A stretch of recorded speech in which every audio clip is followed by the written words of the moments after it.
Hello friends, ഇന്ന് ചെയ്യാൻ പോകുന്നത് ബ്രൗണിയാണ്. ഇതിനിപ്പോൾ മില്ലറ്റിലാണ്, റാഗിയിലാണ് ഉണ്ടാക്കുന്നത്. ഇപ്പോൾ ഇത് മൈദയിലൊക്കെ ഉണ്ടാക്കുന്ന അതേ സെയിം മെത്തേഡാണ്. ഇപ്പോൾ ഇത് ചോക്ലേറ്റും ബട്ടറും കൂടെ മെൽറ്റ് ചെയ്തതാണ്. ചോക്ലേറ്റ് 200 ഗ്രാം, ഇപ്പോൾ അതേ അളവിലാണ് ബട്ടർ എടുത്തിട്ടുള്ളത്. ഇപ്പോൾ നിങ്ങൾക്ക് വേണമെങ്കിൽ ബട്ടറും ചോക്ലേറ്റൊക്കെ ആവശ്യമനുസരിച്ച് കുറച്ചും കൂടെ കൂട്ടണമെങ്കിൽ അളവനുസരിച്ച് കൂട്ടാം.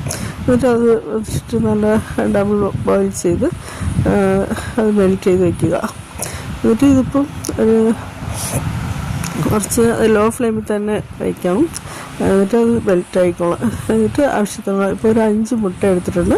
എന്നിട്ട് brown sugar 150 gram, brown sugar, സാദാ ഷുഗർ 100 ഗ്രാം.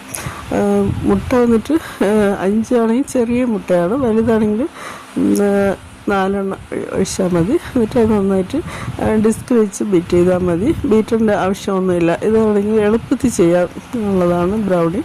ഇതിപ്പം റാഗി അതിൻ്റെ കൂടെ ഇപ്പം 250 ഗ്രാമാണ് രണ്ടും കൂടെ മിക്സ് ചെയ്തിട്ടുള്ളത്. മൈദ 100ഉം റാഗി 150, അങ്ങനെയാണ് എടുത്തിട്ടുള്ളത്.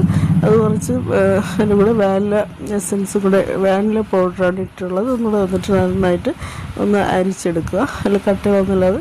എന്നിട്ട് ഈ അടിച്ച മുട്ടയിൽ ഈ മെൽറ്റ് ചെയ്ത് വെച്ചിരിക്കുന്ന ചോക്ലേറ്റ് ബട്ടറും കൂടെ അതിൻ്റെ മുട്ടയിൽ നന്നായിട്ട് മിക്സ് ചെയ്തിട്ട് ഈ മാവ് മറ്റേ റാഗി മിക്സ് അതിൻ്റെ കൂടെ ചേർത്ത് കുറച്ച് നന്നായിട്ട് ഡിസ്ക് വെച്ച് മിക്സ് ചെയ്തെടുക്കാം. ഇത് വന്നിട്ട് എപ്പോഴും ഏത് കേക്ക് ഉണ്ടാക്കുമ്പോഴും ഒന്ന് അരിച്ച് തന്നെ എടുക്കണം, എന്നാലേ അത് കറക്റ്റ് ഇതായിട്ട് കിട്ടുള്ളൂ. ഇതിപ്പം 1 kg ബ്രൗണിയാണ് ഉണ്ടാക്കുന്നത്. ആ അളവാണ് അതിൽ പറഞ്ഞിട്ടുള്ളത്.